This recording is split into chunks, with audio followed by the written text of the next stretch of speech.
walkie-talkie essentials. Now let's talk about the right way to use radios, that is walkie-talkie, when it really counts. Imagine a disaster hits, your cell phone is dead and the mobile network is completely down. How does your team coordinate?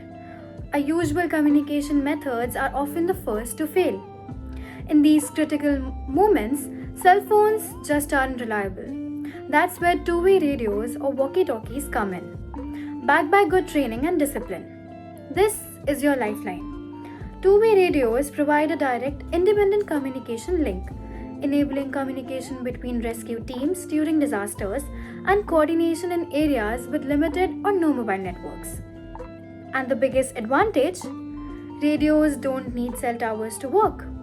You get quick, real-time voice communication, ensuring instant, team-wide coordination without any delay. To make sure everyone understands you, use the PTT technique. Press the push-to-talk button firmly, pause for 1 second to let the frequency open, and then speak your message clearly and consciously. That pause is key to a clean transmission. And remember to use standard pro words. These keep everything clean and fast. Words like over, out, and copy prevent crucial misunderstandings. Now, your radio isn't magic. You absolutely must know its limitations in the field. That 30-mile range advertised on the box is for perfect conditions. In a real disaster zone with rubble and debris, you might get less than 1 mile. Critical limitations include buildings blocking signals, batteries draining fast, and the fact that you can't talk over each other. That leads to the golden rule. Brevity is safety.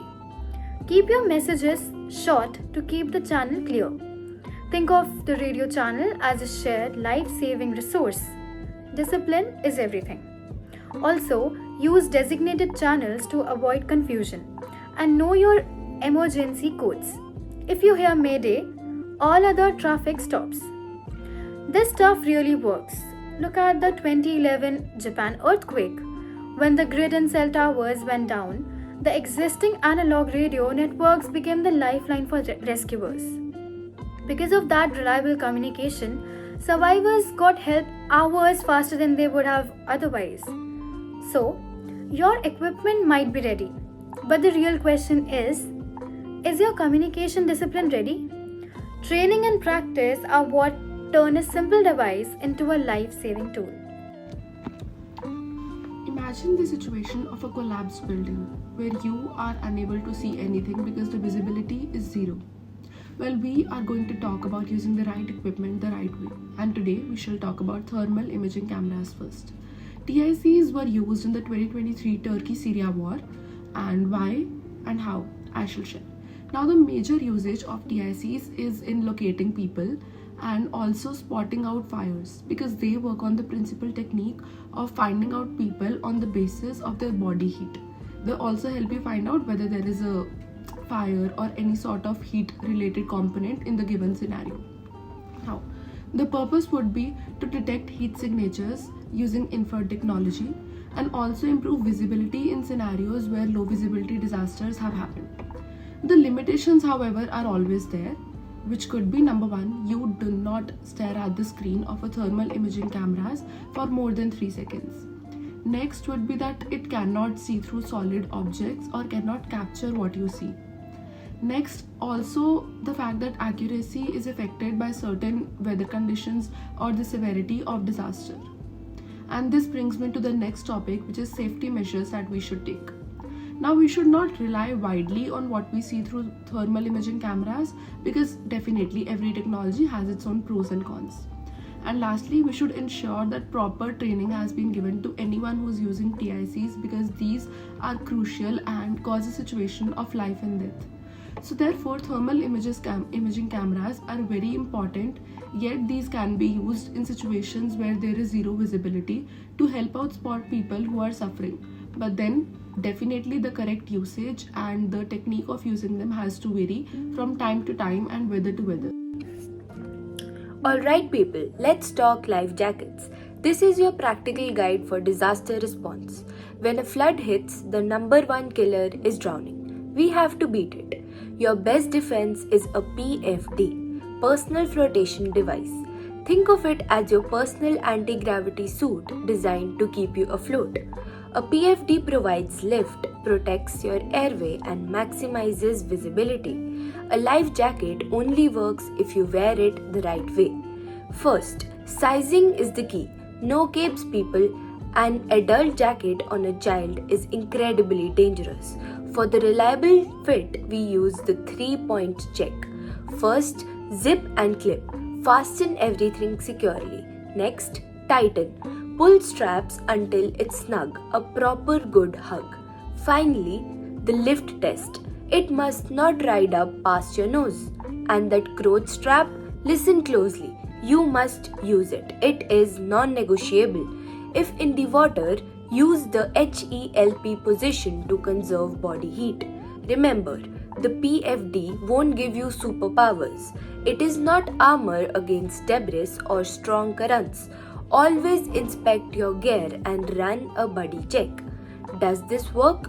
Let's check the scorecard. During Cyclone Biparjoy, response teams enforced mandatory PFD use. The result? It was a beautiful, perfect zero, not a single drowning. That is the power of preparation. It proves the point.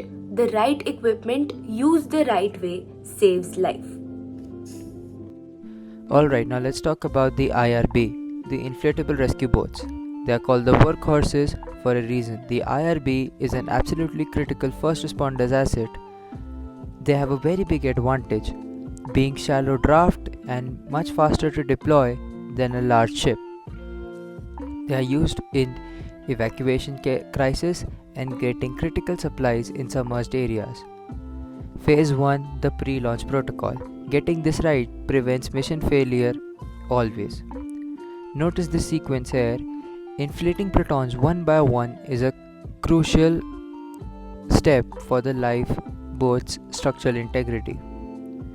Your motor has to be secure and you must check for petals every single time. Now let's move on to phase 2, which is all about balance. Keeping the center of gravity stable depends on how you manage it. If you look closely, distributing the weight evenly with all the heavy gears on the floor is very important. Operating on low speeds in uneven water isn't a suggestion, it's a rule by the DM. While approaching downstream is important because moving against the current gives you the maximum precision control. Victims only come over from the side and not from the bow or the stern, which causes capsization. Now let's talk about the safety standards. Rule number 1 is that every crew member or victim wears a personal flotation device. The operator's kill switch lanyard must be attached. If anyone goes overboard, the engine cuts out instantly. One member is dedicated on the bow watch. Their only job is scanning for submerged obstacles. And finally, 2 mission critical items. Stay in radio contact and always have a patch kit.